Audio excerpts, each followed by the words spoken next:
Eu queria apresentar alguns dos passivos que o Alfredo Gaspar traz para a campanha. Isso, conta pra gente quem é o Alfredo Gaspar. Eu acho que, assim, ele é um deputado de primeiro mandato, mas ele tem uma carreira bastante longa na promotoria pública de Alagoas. Ele foi coordenador de um dos grupos de combate ao crime organizado.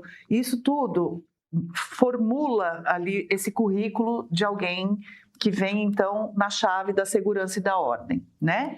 Neste sentido, e é um parlamentar do Nordeste, que é onde Flávio Bolsonaro também apresenta os seus indicadores mais baixos de intenção de voto até aqui, né? É um reduto historicamente do Lula. Agora, apesar disso, os passivos que eu enxergo neste nome, além do amplo desconhecimento, que, né, assim, é diferente de você conseguir trazer um nome que já... Geraldo Alckmin. Né? Por exemplo... Que ou até, claro que não tem idade, mas ou até um Nicolas Ferreira da vida, que é um deputado muito famoso. Um parlamentar com um pouco mais de projeção, né? Coisas assim. Ele tem duas questões. Para começar por uma de essência política, puramente política. Ele foi aliado do Renan Calheiros até outro dia, sim, em Alagoas. Secretário de Segurança, né? E aliado, ele entra na política pelo MDB. Uhum. Isso, dentro dos bolsonaristas raiz, embora o Paulo Figueiredo já tenha exaltado a escolha, porque por que a gente vai olhar o que o Paulo Figueiredo está dizendo? Não é porque, né, ele seja tão, né, uma figura tão... Você não se inspira. Uma leitura, né, tão sofisticada. Não é por isso. Mas ele funciona como porta-voz de um pedaço do bolsonarismo que pode, sim, alterar humores da base bolsonarista. Então, é por isso que a gente sempre dá uma olhadinha. Como não foi um nome daqueles... Não foi a Júlia Zanata, por exemplo, que o próprio Eduardo, né, que é o membro da família associado ao Paulo Figueiredo, mais diretamente associado ao Paulo Figueiredo, defendia, a gente vai lá dar uma olhadinha para ver como é que caiu, né, este nome neste pedacinho ali do bolsonarismo. Ele elogiou principalmente porque Flávio não cedeu à pressão identitária de indicar uma mulher. Desculpa, obrigada. Inclusive porque elas não sabem votar. Então, exato, pelo menos ele é coerente, né? Isso não dá pra dizer que ele não é, ele é muito coerente. Eu agradeço demais a espontaneidade da tua reação, porque é a que eu gostaria de ter feito também. Mas, apesar disso, também conhecendo este mesmo campo, as pessoas pensam na lealdade e no bolsonarismo raiz como uma virtude. Alfredo Gaspar não é um bolsonarista raiz, e a lealdade dele está agora posta à prova. Politicamente ainda, ele estava com intenções de voto para senador em Alagoas bastante expressivas, embora a gente saiba que pesquisa de opinião sobre intenção de voto para Senado a esta altura... Ainda mais com 2 vagas, né? Não seja assim, né, 100% né, de, nossa, então estava eleito, não é isso, mas havia um clima favorável, estava competitivo e havia um clima favorável ao seu nome e poderia representar mais um parlamentar de direita no Senado, que é um dos objetivos ali do campo, e palanque para o Flávio Bolsonaro por lá. Então, isso também enfraquece. Do ponto de vista ainda político, mas aí já entrando numa seara mais político-policial, o Alfredo Gaspar é investigado por desvio de emenda parlamentar, 6 milhões de desvio, e isso, ele está sendo investigado ainda, mas é óbvio que este é um tema que vai ser muito explorado nas campanhas, inclusive porque o próprio Lula já disse que na convenção do PT, em que se lança candidato, ele falou, eu vou para a briga. Ele fala que se for eleito, mas é óbvio que isso vai ser explorado ao longo da campanha, eu vou para a briga por emendas parlamentares. O ministro do Supremo Tribunal Federal responsável por esses inquéritos é Flávio Dino. Então, também tem apresentado as suas armas aí neste sentido. E, por fim, eu deixei por último, não foi à toa. O Alfredo Gaspar é investigado por estupro de vulnerável. Jura? Sim. Então, e veja, este caso veio à tona num cenário muito típico de Brasília 2025, 2026, tá? Estou contando como ele veio à tona. No dia em que o relatório da CPMI do INSS estava votando o indiciamento das pessoas apontadas, veja, a CPMI não indicia ninguém, né? Sugere indiciamento para o Ministério Público, mas no dia que estavam votando o relatório que sugeria o indiciamento de uma série de pessoas, inclusive Lulinha, a senadora Soraya Tronic e o deputado Lindbergh Farias gritaram estuprador, estuprador. Então, foi neste cenário que este caso veio à tona. No dia seguinte, Alfredo Gaspar faz um vídeo apresentando um teste de DNA. A criança em questão era uma garota de 13 anos que engravidou. E ele apresenta, então, um teste de DNA dessa criança e essa moça, que hoje já não é mais uma criança, dizendo que o filho não era dele, e sim de um primo dele, fruto de uma relação consensual. Lembrando que não existe relação consensual para a lei com ninguém menor de 14 anos, certo? Isso posto, esse caso não foi resolvido, ele ainda está em investigação. A justiça lá de Alagoas ainda está lidando com isso. Este caso também, o Alfredo Gaspar processa também a Soraya e o Lindbergh por calúnia. Ele segue sendo investigado. O argumento da esquerda é de que, como ele manda na Justiça de Alagoas, veja, estou falando do argumento da esquerda, não estou falando do que está nos autos, nada disso. Mas como ele manda na Justiça de Alagoas, este exame de DNA pode muito bem ter sido forjado e etc., o imbróglio está posto. Independentemente do que a justiça vai provar, enfim, do que ele vai provar, se ele vai ser condenado ou não, numa corrida eleitoral que tem agora praticamente 50 dias, em que o candidato da cabeça de chapa, que é o Flávio Bolsonaro, enfrenta imensa dificuldade com as mulheres. E aí, gente, não pode ser... Que são a maioria dos eleitores. Era exatamente a frase que vinha. Desculpa. Imagina, por favor, eu já estou falando mais que o rádio. É a maioria do eleitorado, não importa se são mulheres conservadoras, de esquerda, indecisas.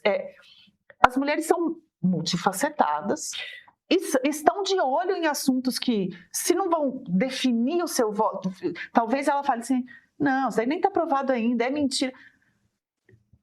Não faz bem aos ouvidos ouvir falar de um vice, a não ser para quem é bolsonarista muito radical, que aí acha que é tudo mentira, mas não são esses que estão em disputa. Eu acho que o que você está colocando agora, eu quero pegar esse teu ponto. Por favor.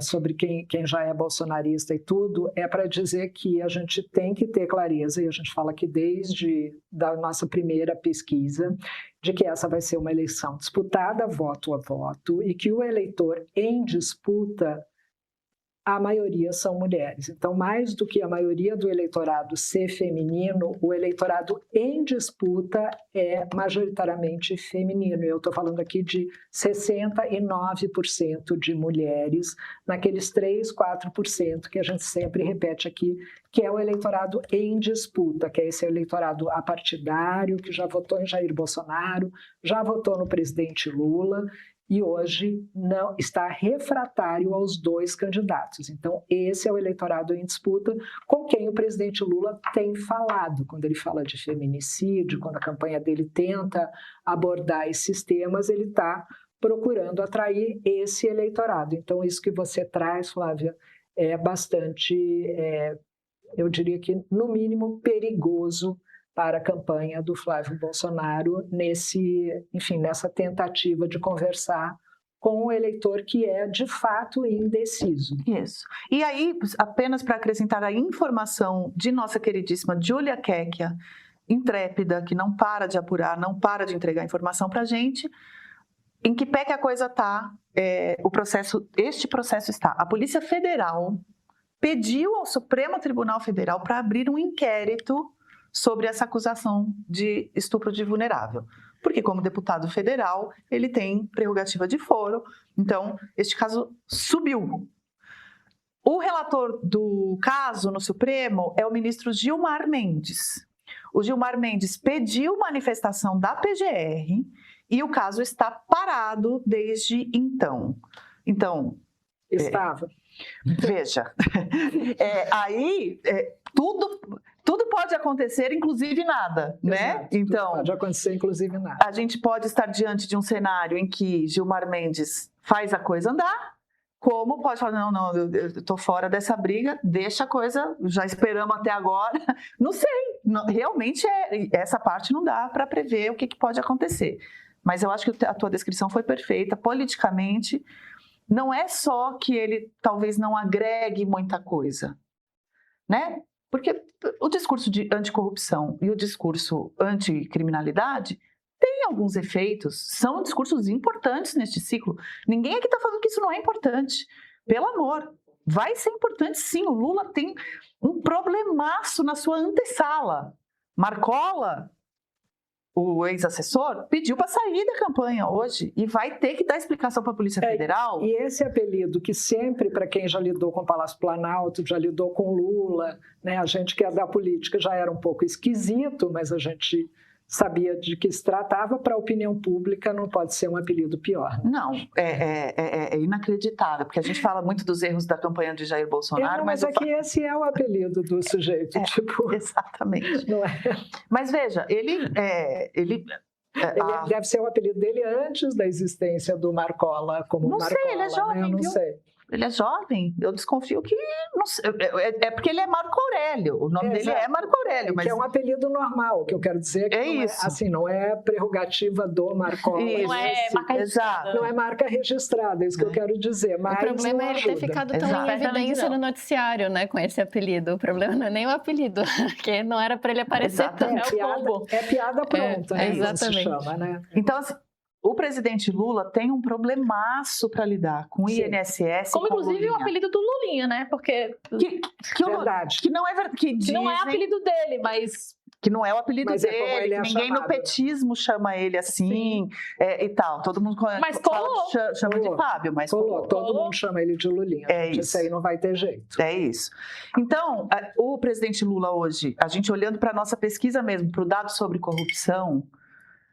Você descreveu super bem, né, Sila, como tem gente que já associa a corrupção ao Lula de saída. Mas bom não é.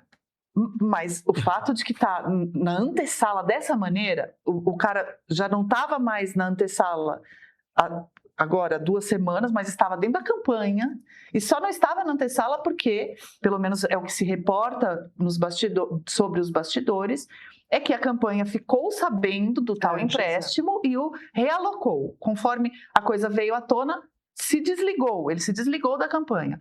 E é um assessor tão importante, gente, a gente tem que lembrar que... Né? É mais que isso, Flávia, porque a gente tem que lembrar que o presidente Lula não tem celular, né? Uhum.